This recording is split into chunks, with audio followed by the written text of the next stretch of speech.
ఎగువన కురుస్తున్న వర్షాలతో గోదావరికి భారీగా వరద నీరు చేరుతోంది. దాంతో భద్రాచలం దగ్గర గోదావరి నీటి మట్టం క్రమంగా పెరుగుతోంది. ఇప్పటికే 39 అడుగులకు చేరుకుంది. దాంతో ఈ రాత్రికి మొదటి ప్రమాద హెచ్చరిక జారీ చేసే అవకాశం ఉందని అధికారులు తెలిపారు.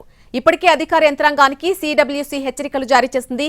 భద్రాచలం వద్ద గోదావరి ప్రస్తుత నీటి మట్టం 39 అడుగులకు చేరుకుంది. కాళేశ్వరం, తుపాకులు కూడా భారీ వరద వస్తోంది. భద్రాచలం దిగువన ఆంధ్ర ప్రాంతంలో ఉన్నటువంటి శబరి నదికి కూడా 38 అడుగులు రావడంతో మొదటి ప్రమాద హెచ్చరికను జారీ చేశారు. శబరి, చింతూరు వద్ద మొదటి ప్రమాద హెచ్చరికలు జారీ చేశారు. ముంపు ప్రాంత ప్రజలను అధికారులు అప్రమత్తం చేశారు. భద్రాచలం దగ్గర గోదావరి వరద గురించి మరింత సమాచారం మా ప్రతినిధి భూపాల్ అందిస్తారు.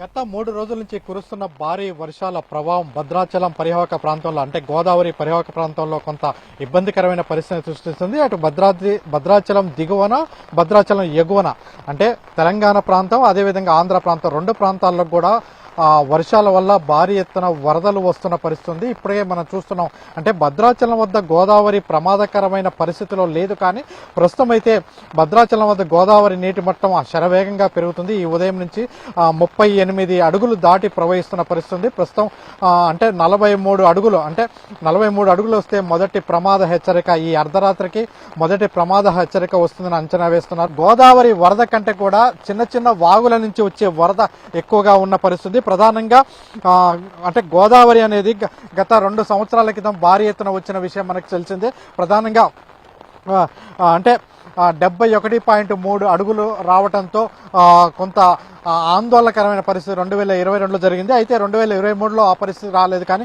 ఇప్పుడు వచ్చేసరికి గోదావరి మళ్ళీ అంటే ఆలస్యంగా వర్షాలు వచ్చినప్పటికీ గోదావరికి కొంత వేగంగానే నీళ్లు వస్తున్నాయి. అయితే ఇది మొదటి ప్రమాద హెచ్చరిక స్థాయికి వచ్చి తగ్గిపోతుందని అంచనా వేస్తున్నారు, కానీ కింద శబరి పోటు మాత్రం ఎక్కువగా జరుగుతుంది. శబరికి ఇప్పటికే మొదటి ప్రమాద హెచ్చరిక రాగా, అదేవిధంగా దిగువన ఉన్న అంటే ఆంధ్రప్రదేశ్ ప్రాంతంలోని అనేక ప్రాంతాలు కోనవరం, చింతూరు నుంచి వియ్యారపురం వెళ్లే ప్రధానమైన రహదారి నిలిచిపోయింది. అదేవిధంగా చింతూరు నుంచి ఒరిస్సాకి వెళ్లే బ్రిడ్జికి నీళ్లు తాకడంతో అక్కడ అంటే రోడ్డు కొట్టుకపోవడంతో రాకపోకలు నిలిచిపోయి అంటే తెలంగాణ ప్రాంతం నుంచి ఆంధ్ర ప్రాంతం మీదుగా అటు ఒరిస్సా, ఛత్తీస్గఢ్ రాష్ట్రాలకి వెళ్లే అవకాశం ఉంటుంది, కానీ అవన్నీ కూడా అంటే నిలిచిపోయిన పరిస్థితి. మొత్తం అంటే 2 తెలుగు రాష్ట్రాల్లో 7 జిల్లాల్లో 770 కిలోమీటర్ల మేరకు గోదావరి ప్రవహిస్తుంది. అయితే ఇక్కడ చాలా వాగులు, వంకలు ఎక్కువగా ఉంటున్నాయి. ఆ నేపథ్యంలోనే అంటే గోదావరి చివరి వరకు కలిసే ప్రాంతంలో ఎక్కువగా అంటే వాగులు ఎక్కువగా ఉంటున్న పరిస్థితి మనం చూస్తున్నాం. ప్రధానంగా భద్రాచలం వద్ద ప్రస్తుతం గోదావరి నీటి మట్టం మాత్రం 39 అడుగుల వద్ద ఉన్నది. ఇది మొదటి ప్రమాద హెచ్చరిక వస్తే 43 అడుగులు వస్తే మొదటి ప్రమాద హెచ్చరిక చేస్తారు. ఇప్పటికే స్నానాల ఘట్టాలన్నీ కూడా పూర్తిగా మునిగిపోయిన పరిస్థితి ఏర్పడింది. మనం చూస్తున్నాం, విజువల్స్ లో చూడొచ్చు. ఇవన్నీ కూడా మనం ఉన్న ప్రదేశం అంతా కూడా గోదావరి కరకట్ట అంటే కరకట్టకు అవతల సైన సీతారామచంద్ర స్వామి ఉంటే యువతల సైన గోదావరి ఉంటుంది. గోదావరి స్నాన ఘట్టాలు పూర్తిగా మునిగిపోయిన పరిస్థితి.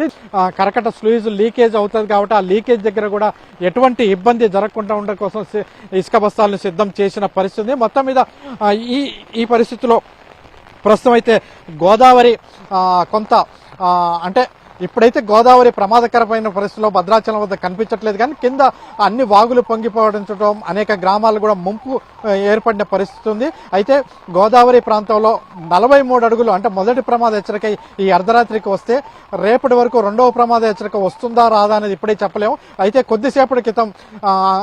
కొద్దిసేపటి క్రితం అధికారులు హెచ్చరికలు జారీ చేశారు. ఈ రాత్రికి మొదటి ప్రమాద హెచ్చరిక భద్రాచలంలో వస్తుందని, అందువల్ల అధికారులు అందరూ జాగ్రత్తగా ఉండాలని ఇప్పటికే 2 అంటే తెలంగాణ ప్రభుత్వానికి అదేవిధంగా కలెక్టర్లకి హెచ్చరిక జారీ చేసిన పరిస్థితి. ప్రస్తుతం గోదావరి వద్ద ఉన్న పరిస్థితి ఇది.